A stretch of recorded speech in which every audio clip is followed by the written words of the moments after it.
Hi everyone, welcome back to Home Reimagined. I'm Jacqueline. Today I want to talk about some common cleaning mistakes that people make that might actually be making your home less clean or even be damaging your space. Let's dive into these mistakes so you can avoid making these mistakes in your home and make your cleaning routine more effective. Let's go! First up, not letting your cleaner sit long enough. This is a big one. Many people spray cleaner and immediately wipe it up. But most cleaning products need time to penetrate and kill germs. Always check the labels first to see how long you should let it sit before wiping. If you can't find this information, follow the rule of thumb. Let the product sit for 10 seconds up to 1 minute before wiping it up. Mistake number 2, overloading your washing machine. It's so tempting to stuff as much laundry as possible into the washer to save time. But overloading can actually prevent your clothes from getting clean. It restricts water and detergent from fully circulating, leaving your laundry still dirty and your washing machine overworked. Number 3, using the same cleaning tools without disinfecting them.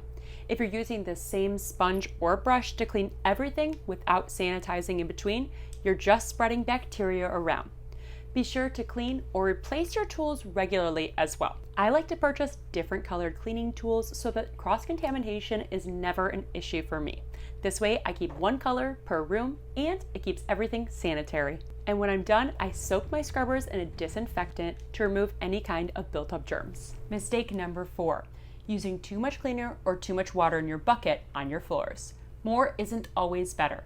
Overusing cleaner on your floors can leave behind a sticky residue which can attract even more dirt or leave a cloudy appearance. If you notice that your floors are coming out streaky after cleaning, you may have too much water on your mop head. Make sure to wring it out better before mopping. And lastly, forgetting to clean your cleaning machines. Whether it's your washing machine, dishwasher, vacuum, or other appliances, they can create mold, soap scum, and other kinds of buildup in them. So make sure you're taking apart the machines to clean them regularly or running cleaning cycles. This will keep them effective and working at their best all the time. I like to clean mine at least once a month for top performance. By avoiding these common cleaning mistakes, you can make sure your home stays cleaner and fresher for longer. If you found these tips helpful, don't forget to give this video a thumbs up and subscribe to Home Reimagined for more cleaning tips, tricks, and home organization. Thank you for watching so much, and I will see you next time.